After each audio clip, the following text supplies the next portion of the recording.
ladies and maybe gentlemen that are out there watching me.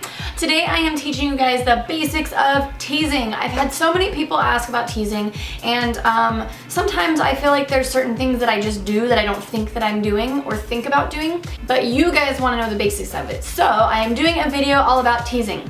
So I'm going to just be using the front section of my hair to kind of demonstrate.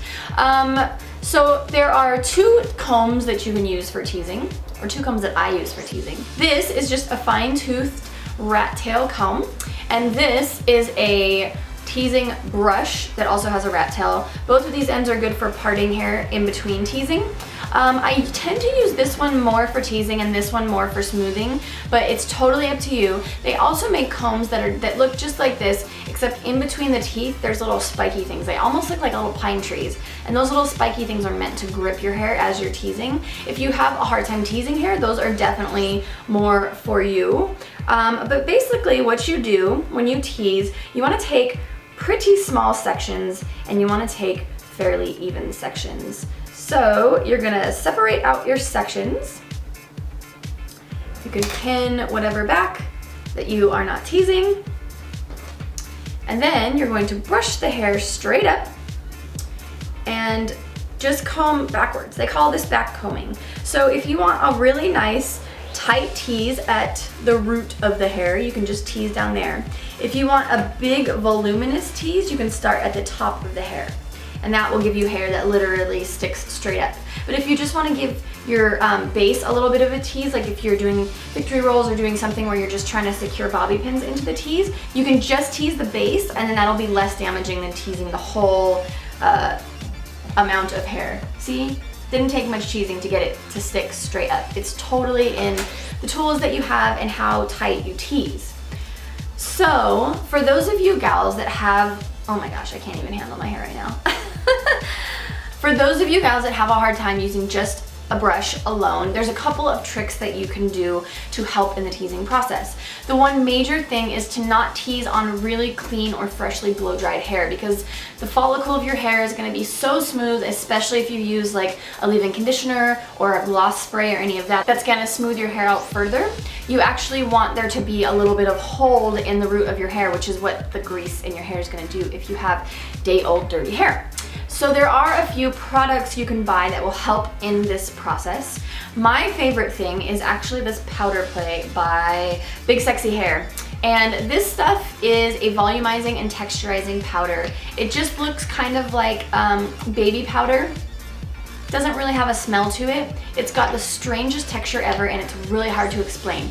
Basically, it starts as a powder, and as you rub your fingers together, it turns almost into a liquid. It feels also very strange on your head, but it's great for thickening up your hair and really making your hair hold a tease. I really definitely recommend this stuff on freshly clean hair or fine hair. Another thing that you can do on freshly clean hair is use dry shampoo. This is another dry shampoo by Big Sexy Hair. And dry shampoo is gonna do basically the same thing as that texturizing powder is gonna do. The good thing about dry shampoo versus the texturizing powder is that it does have a scent. So if you do have dirty hair that's having a hard time teasing, or if you have dirty hair that is actually too dirty, if you have too much oil in your hair, this is gonna absorb some of that oil and provide a good texture to hold onto the tease. The other thing you can use is a texturizing and finishing hairspray. This is also made by Big Sexy Hair. This stuff I use for so many multi-purpose things, but this is almost like a really, really light spray wax. So it's gonna add some good texture. It's definitely more of a greasy texture. This stuff is more of like a starchy texture, like think food starch, and this is more wax. So depending on your hair type, I would not suggest this on really fine hair because it's gonna make your hair really, really greasy if you use too much of it. And then for you basic gals that don't wanna buy a bunch of products, you can also use hairspray to tease if you would like. Just give your hair a spray before you start teasing, but be really careful because a lot of finishing hairsprays are gonna be flaky. So try to find a working hairspray if you can. TG makes a really good one in their session series that is a good working hairspray that doesn't flake. So my best advice to figure out if it flakes or not is to just give yourself a little spray back here and then tease a little bit under there. And then that way if you're flaky, you can just kind of hide it and nobody will see it, because the worst is when you have a forehead full of flaky hair and you just want to make the disclaimer that you're hairspray and not dandruff. So those are basically my basics of teasing. It's actually really easy. You just have to be a little bit tough on your hair. Unfortunately, teasing is pretty damaging. You just have to find a good conditioner, and you have to find a good brush that can brush it out. I do have a video on how to brush out teasing if you guys are curious about that. But hopefully you guys found this useful, and if you have any questions about teasing, please leave them in the comments below. I know I am slower at answering my questions these days, but I just get way too many comments to hit them all in a timely manner, but I do try my best. So thank you guys for watching, and happy teasing!